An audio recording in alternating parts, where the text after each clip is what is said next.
Hello aspirants, so new day, new session. For answer writing session UPPCS PYQs है ये। अगर UP special questions हैं तब तो यूपी वाले ही, अदरवाइज़ अगर जीएस से रिलेटेड क्वेश्चन है तो वो किसी भी पीएससी से रिलेटेड, या अगर कोई यूपीएससी का भी है लेकिन अगर वो बिगिनर है तो वो स्टार्टिंग जो है इसको इन क्वेश्चंस की भी प्रैक्टिस कर सकता है।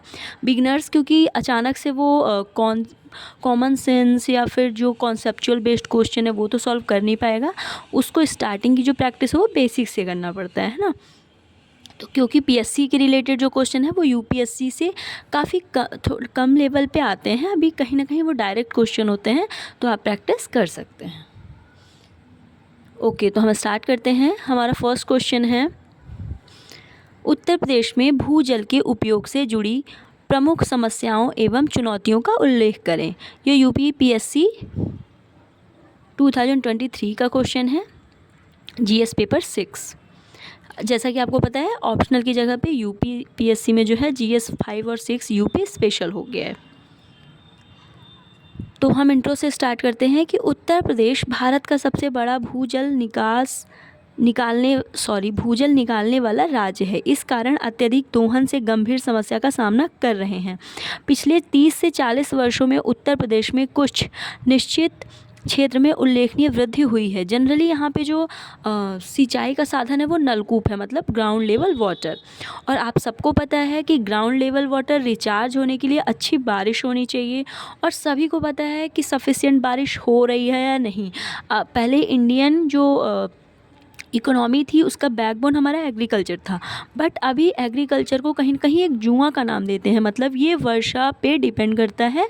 अगर बारिश होगी इट मीन्स कि बारिश तो कम हो रही है क्लाइमेट चेंज होने की वजह से, तो हमारा जो ग्राउंड लेवल वाटर है वो रिचार्ज नहीं हो पा रहा है, तो कहीं ना कहीं इससे समस्याएं एवं चुनौतियों का सामना करना पड़ रहा है।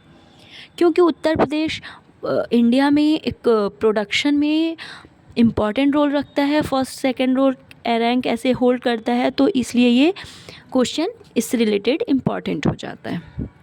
तो मैंने जैसे कि करंट का परसेंट भी बताया कि नलकूप मतलब जो है 66.94% सिंचाई होती है, और नहर से 25.18%। अब जो भूजल की समस्याएं हैं, हमने भूजल की समस्याएं एवं चुनौतियां अलग अलग उल्लेख किया है। तो जो समस्याएं हैं, आती दोहन दर पुनः पूर्ति क्षमता से अधिक है, मतलब रिचार्ज ग्राउंड लेवल वाटर जितना रिचार्ज नहीं हो पा रहा है उससे ज़्यादा हम यूज़ कर रहे हैं उसका। सेकेंड, भूजल स्तर का गिरना, अनियमित वर्षा एवं अत्यधिक दोहन, गुणवत्ता में गिरावट। पहले उत्तर प्रदेश में जो ग्रामीण क्षेत्र थे, रूरल एरिया में, वहाँ पे जो नल वगैरह होते थे उनका पानी आप इजीली पी सकते थे, बट अभी वहाँ के गाँवों में भी इवन सप्लाई का पानी या फिर जो फिल्टर्ड वाटर होते हैं वाटर सप्लाई होता है ना। तो इसी से आप समझ सकते हैं कि गुणवत्ता में जो क्वालिटी है वो कितनी ज़्यादा लो हो चुकी है।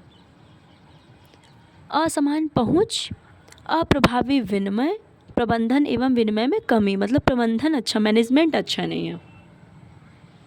लवणता है ना, लवणता हो जाएगी, सैलिनिटी मतलब पानी जो है वो दूषित हो चुका है। फिर हम चुनौतियों की बात करते हैं। पानी की अधिक खपत वाली फसलें जैसे धान, गेहूं, गन्ना, अभी ऐसी फसलें हैं कि बिना वाटर के, गन्ना हो गया, धान हो गया, गेहूं हो गया, पानी की कमी के बावजूद इनका प्रोडक्शन हो रहा है, जबकि पानी अब पर्याप्त नहीं है। तो ये चुनौतियाँ बन चुकी हैं। सिंचाई पद्धति वही पारंपरिक है, नलकूप, अभी भी नहरें इतनी अच्छे से पहुंच ही नहीं पाई हैं 25% जैसा कि हमने देखा। जलवायु परिवर्तन मतलब क्लाइमेट चेंज, वर्षा चक्र अनियमित हो चुकी है। शहरीकरण मतलब बारिश का टाइम जो होता है जून टू सितंबर चेंज हो गया है। अभी देखिए प्रेजेंट में अगर बात करें, एक समस्या और हो गई है, जो हमारी नॉर्थ ईस्ट की वर्षा हुई है उसकी वजह से किसानों को इतनी ज़्यादा क्षति हुई है, मतलब काफ़ी ज़्यादा जो है उनको नुकसान हुआ है।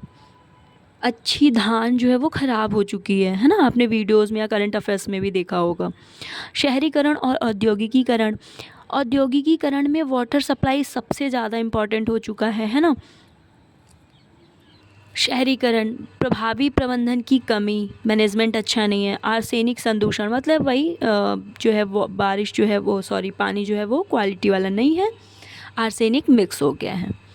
फिर इसका जो निष्कर्ष है कि कुछ अब निष्कर्ष में क्या होता है, वे फॉरवर्ड, मतलब जो आप समाधान दे सकते हैं। तो गवर्नमेंट की कुछ योजनाएं चली हैं, जैसे अटल भूजल योजना, अमृत सरोवर योजना, जल जीवन मिशन, जल शक्ति मिशन जैसी सरकारी पहलों के समय पे कार्यान्वयन से भूजल से जुड़ी समस्या और चुनौतियों को कम किया जा सकता है। अब हम नेक्स्ट क्वेश्चन देख लेते हैं। जो हमारा नेक्स्ट क्वेश्चन है जीएस पेपर 6 का है, 200 वर्ड्स का। उत्तर प्रदेश सरकार ने राज्य में निवेश आकर्षित करने के लिए हाल ही में क्या पहल की है।